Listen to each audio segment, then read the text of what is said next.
What if I told you that the world's favorite food, pizza, was once considered a poor man's meal?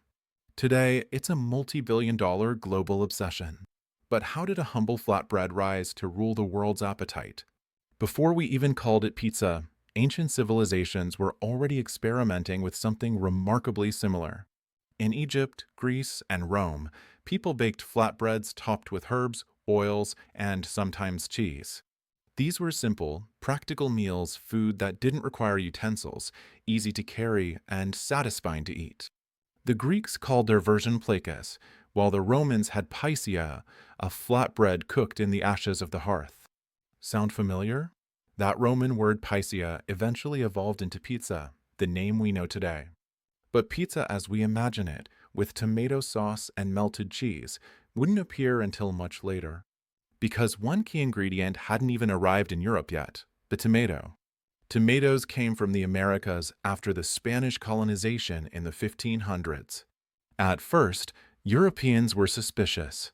Many thought tomatoes were poisonous because they belonged to the deadly nightshade family. For nearly 200 years, tomatoes were grown as ornamental plants, beautiful to look at, but never eaten. Then, in the 1700s, in the poor neighborhoods of Naples, Italy, something changed. Locals began spreading crushed tomatoes on flatbread and baking it in wood-fired ovens. It was cheap, filling, and full of flavor, the perfect food for laborers and fishermen. This was the birth of the first true pizza. Naples in the 1700s was crowded, chaotic, and poor. Street vendors sold pizzas on every corner, hot, quick, and cheap. They came with simple toppings: tomato, garlic, oil, and sometimes anchovies or cheese.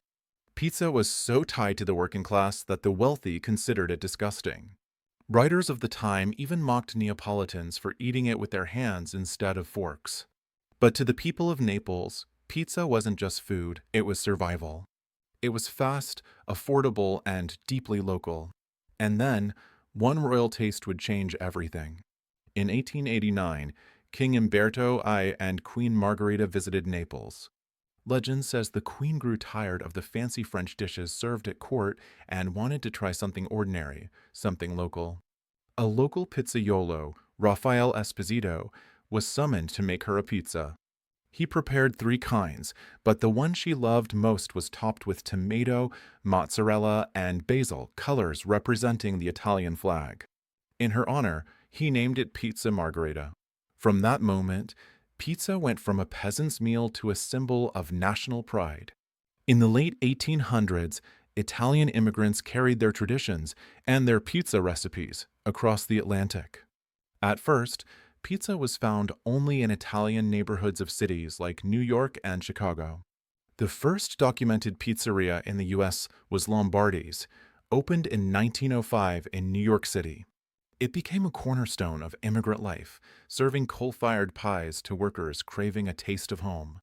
After World War II, returning American soldiers who had tasted pizza in Italy brought home an appetite for it. That's when pizza exploded across America. Chains like Pizza Hut, Domino's, and Little Caesars would soon turn it into a nationwide and eventually global phenomenon. Today, pizza is everywhere. From classic Neapolitan wood-fired pizzas to New York's giant slices, deep dish Chicago pies, and even pineapple-topped experiments, it's a food that adapts to every culture. In Japan, you'll find pizzas with squid or mayonnaise.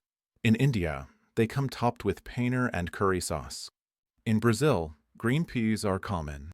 Each country has made pizza their own, while Naples still guards its original form with pride, even earning UNESCO Cultural Heritage status for Neapolitan pizza making. Pizza's journey mirrors our own human story: migration, adaptation, and creativity. It started as survival food, rose through the classes, crossed oceans, and conquered the world. It's a dish that connects people, simple, communal, and endlessly reinvented. So next time you open that pizza box, remember, you're not just eating melted cheese and bread. You're tasting centuries of history, culture, and revolution, all in one slice.